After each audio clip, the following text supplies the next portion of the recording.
So, picture this. Let me take you back to around 400 BC. You've got Aristotle, you've got Socrates, they're all making their way around the agora, right?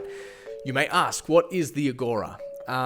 Picture the agora is it's like a bazaar. It's like a marketplace. It's where people would try to convince other people that their olive oil was better than other people's olive oil. Now, Socrates wasn't just a guy who liked to ask annoying questions. He was also the guy who introduced us to the Socratic method. Hey, this channel's not going to be about how well you can pronounce stuff. If you want a library, you can go to the library. This is where anyway.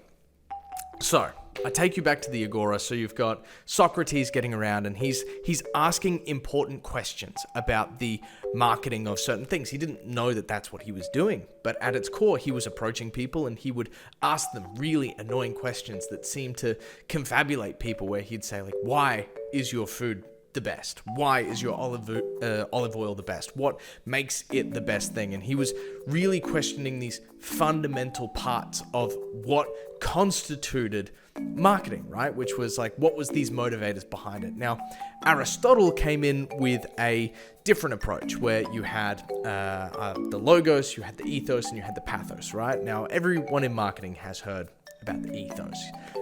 So you've got logos, which is like the logic behind something. These are the logical traits that people go through, where you've got like infomercials, where you've got very pragmatic individuals who just want to know what the logic behind it is, logos, that's what it's about. Then you've got pathos, which is all about like the emotion behind it.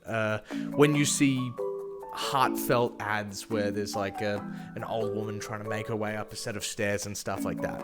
And then you've got ethos, which is all about trust, and that's built by the foundation of knowledge, which is underneath something. For instance, like 9 out of 10 dentists recommend this brand for this. But let's take another look at the agora and dive a bit deeper into that. So the agora was an interesting place, mostly because it was this pseudo quasi time where people didn't really know about marketing, but they had an intuition of it. And a lot of this does come down to intuition and the ability to tell stories. And what people relied on in the agora was literally painting bright banners or singing to people and stuff like this. You quite literally had people like just shouting and singing to people. Take for instance the intro from Hercules, where the guy is like, it's Aladdin, where he goes, he's like, fresh fish, we catch 'em, you buy 'em. Fresh fish, we catch 'em, you buy 'em. Like, that's a slogan, and that was before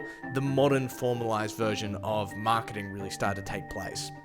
The agora was very interesting because at the same time you had all of these people like Aristotle and Socrates making their way around, usually climbing up on the crates and whatnot, and giving people huge laborious speeches about the nature of what it is to be and the nature of what it is to think. And I think that that's a really interesting place to start as any marketer. This bedrock of the idea of, how do I fundamentally question the traits of this thing? There is the study of ontology, I believe, which is the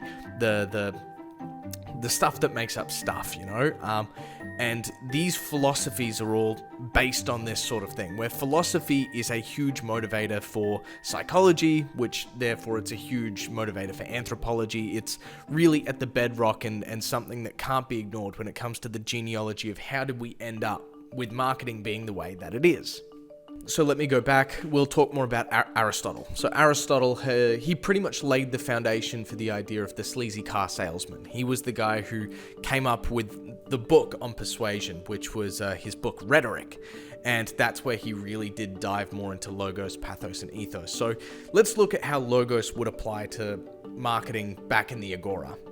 Logos was all about people shouting what logically made their thing better. Was it the volume of the thing that somebody could acquire? Was it the value of the thing that people could acquire it for? It was the idea of, without people really knowing it, how pragmatic is this purchase? And that's why when you had two vendors next to one another, pragmatism went out the door. Don't know if that's a word.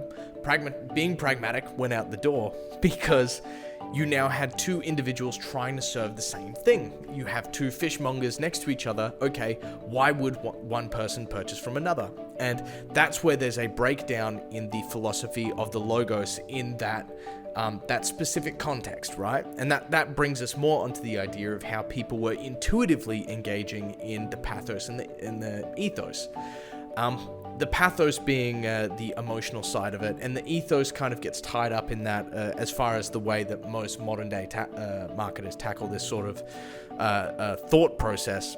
But when we're talking about the pathos, we're talking about people talking about how a product would make them feel, the benefits of how a certain thing would make them feel. That's why snake oil salesmen were extremely popular, because if you were someone who could sell something and who could sell someone on a dream or a feeling, it was very easy to get people to drink ridiculous stuff like gasoline and lead and stuff like this.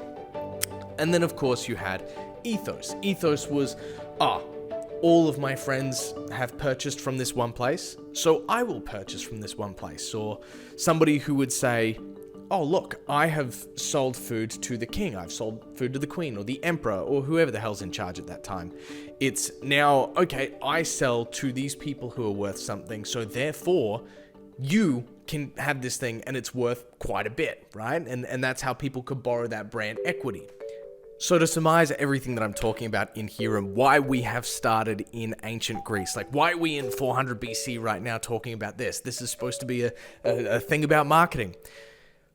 Understanding where all of this came from, I believe, is super important to understanding how we can tackle problems as marketers. These are problems that have existed forever. They are not things that are new. Like these aren't things that are popping up recently. The fundamental things and the intuitions that these people in the Agora had, and that these people like Socrates, like Aristotle were pointing out, these things are things that still resonate very truly today, and are things that, like, we all hear the word ethos in marketing all the time. People are talking about the ethos, they're talking about what's the brand ethos and stuff like that, but they don't really know what that is. They don't really know where that comes from or what that actually means. And for me, that's frustrating, because there is a tremendous amount of critical thinking that can be learnt by understanding all of these, what's it called where you study words?